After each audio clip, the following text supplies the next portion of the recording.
Hello and welcome to our presentation. Who are we? Our names are Evie, Stella, Lily, and KK, and we are from the Amateur School for Young Women Leaders. We are 7th graders and our team is called Skyglow Stoppers.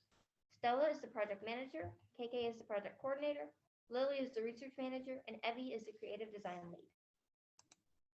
Our goal for this invention is to create a hat of sorts that can be placed onto globe lights to direct their light downwards where it's needed. This would be beneficial because light pollution has harmful effects on human health, animal navigation, and night sky visibility. We thought of this when we were exploring ideas, and we realized that light pollution, specifically sky glow, or the bright haze that light pollution gives around cities, is one of the most widespread forms of pollution and one that can be stopped or directed easily. We decided to choose this issue to tackle. We also brainstormed various ideas, and this one was the easiest and most innovative to do. While this may seem overly simple, like a silly problem, it's still innovating because of light pollution is a very big problem, and this design's simplicity is its strength. Our innovation and easy design for a big problem. Our purpose. Why are we doing this? After all, light pollution seems like a small problem. Well, in answer, light pollution is actually a very widespread problem. According to the International Dark Sky Association, 80% of the world lives under sky glow, and 99% of America and Europe cannot see natural light. Light pollution can dangerously disrupt the human circadian rhythm. It has been proven to increase chances of obesity, depression, heart disease, and more. And bright light halts production of the necessary protein melatonin. It has also been shown to create a 73% increase in the chance of breast cancer for women who live in brightly lit areas versus darker ones. Light pollution also has adverse effects on wildlife, especially migrating animals, where navigation is key. Animals that use the stars as a guide can be disoriented in a dangerous urban environment, and fatally so. Migrating birds hitting unnecessarily lit buildings in flight die by the thousands. Light pollution can even be harmful to visibility and security. In fact, brighter light gives a glare that actually severely reduces visibility. For example, if there was an intruder in the shadows and if there was a bright light, you couldn't see them for the glare. Finally, light pollution requires a lot of wasted energy to produce all of that light, which burns a lot of fossil fuels. According to James Madison University, efficiently using light or fixing light pollution is the equivalent to taking 9.5 million cars off the road in terms of emissions. While we aren't saying that ours will solve it, we're seeing that it's an effective solution that can efficiently help solve this large problem. And thus we have our purpose, to reduce the numerous harmful effects of light pollution with our design, a problem, as we now know, that is certainly worth solving. Our design targets globe lights that shine light from a sphere, which is not only highly wasteful but not needed. Our design would direct this light downward, thereby reducing light pollution.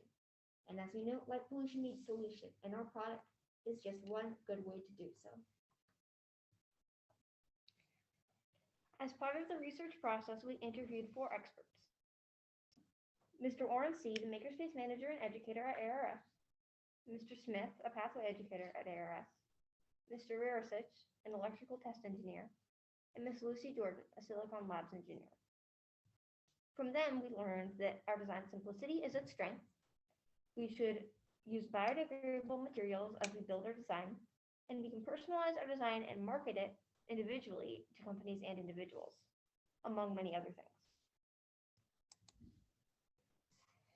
The design on the slide after this is evolved from many iterations that we went through to help us design our final product. For design 1, we had an idea to use wood and moss to create a hat, but soon realized that the plant would die. However, we kept with the idea of trying to stay with all natural materials.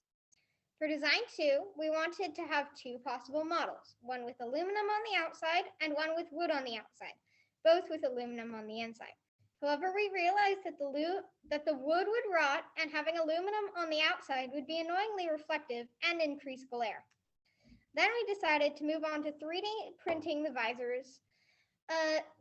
However, in our next iterations, we hopefully are going to figure out how to put aluminum on the inside to reflect all the light downwards. For design 3, we went with a cylindrical shape, but soon realized it would not fit on the lamp well.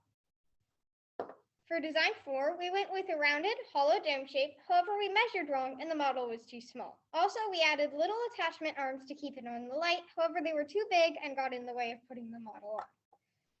For design 5, we scaled up the same shape and made the attachment arms smaller, but it still didn't fit well on the light and the arms got in the way. For design 6, we removed the attachment arms and used PLA biodegradable filament so that it's biodegradable, making it better for the earth and supporting our recycling/upcycling statement.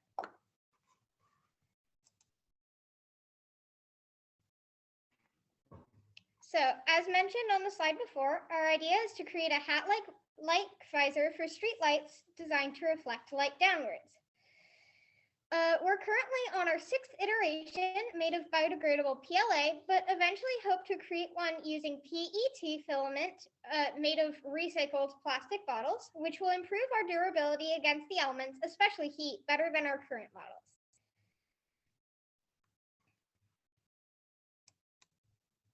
Our hopes for the future. How do we plan to move forward with our design? We are hoping to partner with the City of Austin to implement our design on a larger scale in the city. We also hope to launch a program selling personalized lamppost visors to companies and individuals, using the profits to fund the manufacturing involved in the City of Austin project, and eventually expand to offer design to a wider range of cities, states, and other places. This invention is important because it works to stop light pollution, which, with its effects on wildlife, human health, and energy consumption, makes light pollution a very harmful form of pollution.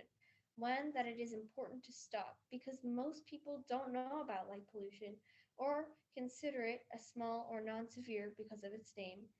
It can be very dangerous because it's both very widespread and developed, but largely unknown and unobstructed. Our invention seeks to aid information and easy blocking of light pollution and promote the management of all artificial light we create, which is one more way to reduce our harmful human footprint on the earth.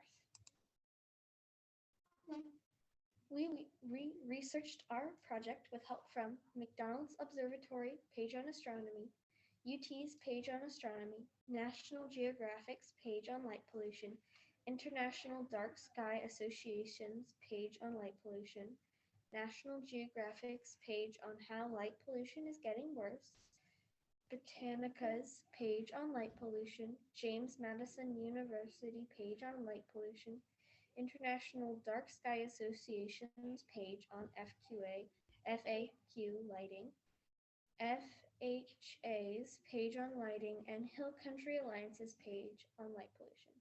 We would also like to thank our spectacular interviewees, Mr. Oren C., Mr. Smith, Mr. Rereach, and Miss Lucy Jordan, and Miss Blackburn, our teacher. In conclusion, what we do is important because this design effectively, simply, and logically works to achieve our purpose, to reduce the harmful effects of the artificial light we create as the human race. So thank you for listening.